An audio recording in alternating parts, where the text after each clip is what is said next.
Well, howdy everybody out there, and welcome to the channel. Today's video is going to be a bit of a summary of some of the straps and just a general conversation about, we had the dozer bogged a couple of times and we had the excavator bogged really badly, and just a few things we found. It's not great when things get bogged, but it is good to know what you can do, what you can get away with, and what can help.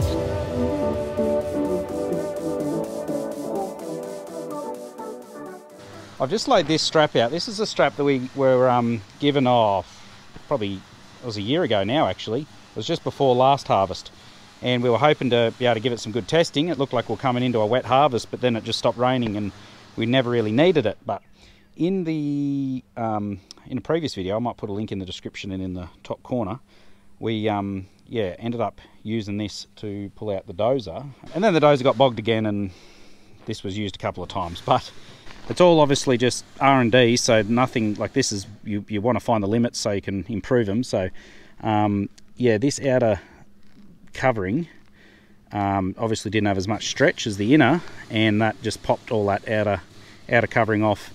And so all that is intact still, all the main guts of it. This is just where all of that joins up, it does the loop and comes back and joins up. So that's all structurally sound.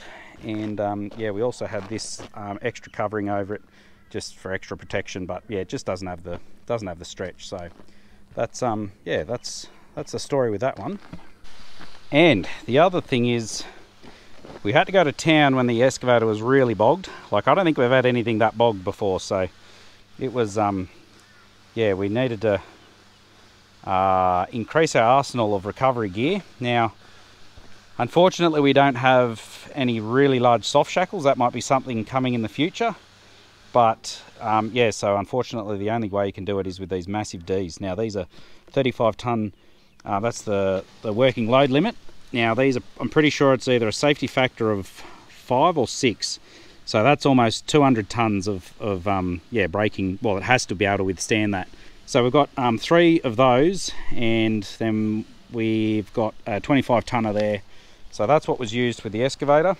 And if you come over here, in previous videos where I've talked about straps and slings and stuff, you would know that the Anaconda, which is this big one here, that's a 50 ton lifting sling, which and they've got a safety factor of 1 to 7.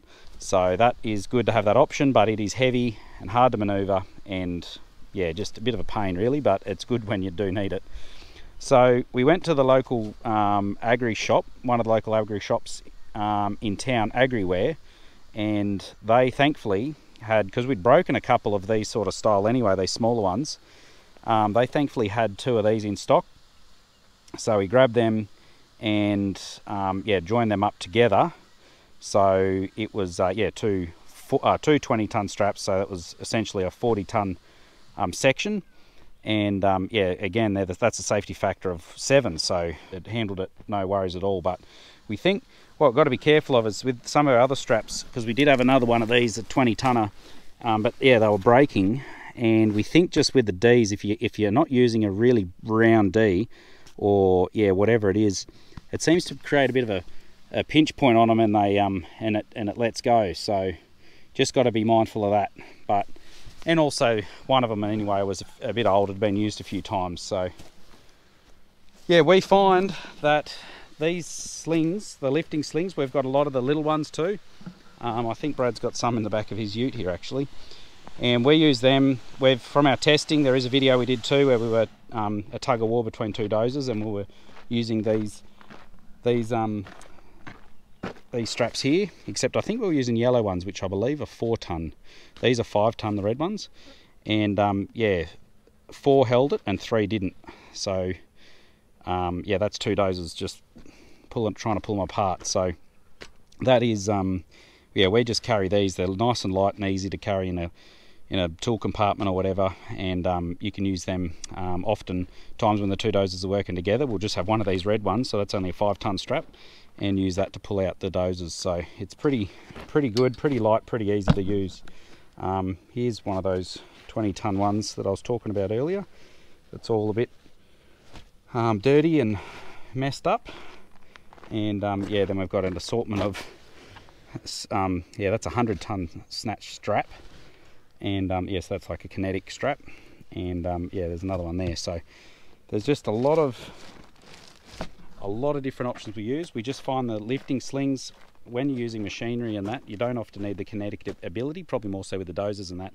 You're not getting up a lot of speed anyway. If you're pulling something, you just ease into it nice and gentle, so you don't need that kinetic help. So we find that the slings, the lifting slings, just work absolutely great.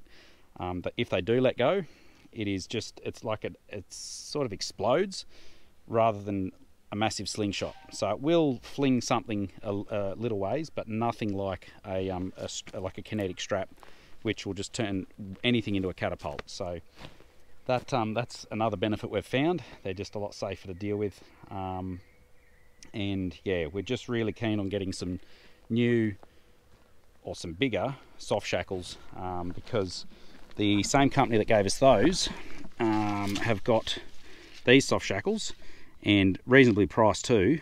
So I'll put a link in the description to them.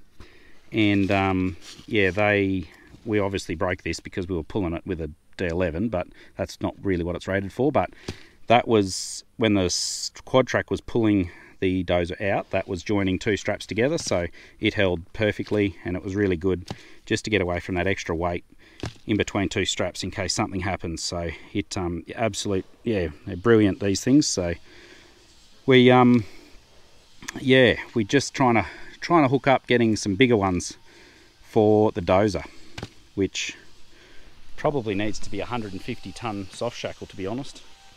But anyway, we'll see what happens there.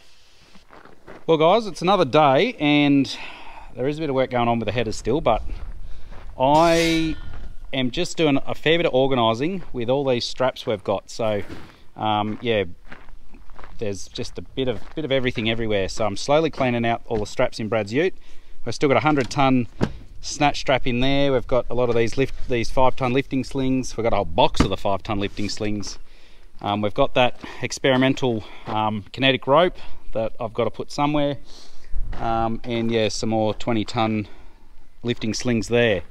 But what we're doing, and Josiah was doing a bit of it this morning, he cut down this shuttle frame here, or you cut both of them down, but I'm just trying to work out how the best way we can keep it all condensed and easy to move if we need to, without them all just being in a big pile and get tangled and dirty and just messy. So this is the idea I come up with. I'm still not sure if it's going to be practical or not, but yeah, we've just got the two 10-metre 20-ton lifting slings here, and we're probably going to leave this one at the development block, and we probably will take the anaconda. We'll make it we'll make another little tray, maybe only just that deep down the first rung, just for the anaconda, because that is huge and heavy. So yeah, and that'll probably go down to the development block as well, because that's where most of the dozer work will be going on, and that's more likely to get a dozer stuck there. So the things that get stuck here is probably more likely going to be trucks, tractors,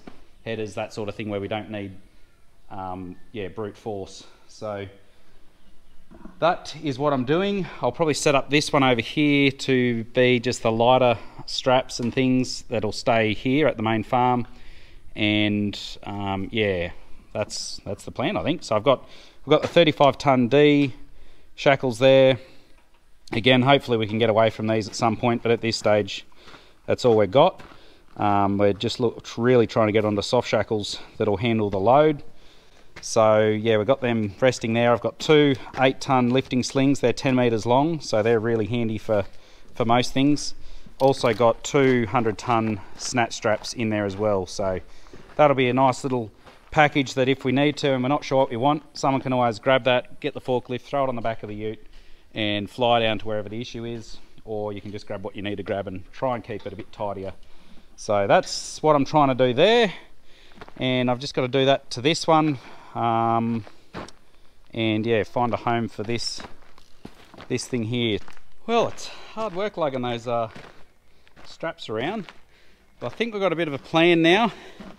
I've got a pallet here with just the sort of new straps, so that's just new slings, and in here I got that strap we've been testing. So Yeah, that'll keep that nice and tidy.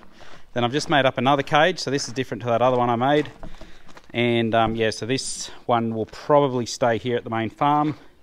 So yeah, we've got a 100-ton snatch strap there. It's a little bit beaten and bruised, so it's probably like it might only be good for 50-ton, I don't know, but for pulling out tractors and that, it'll be fine.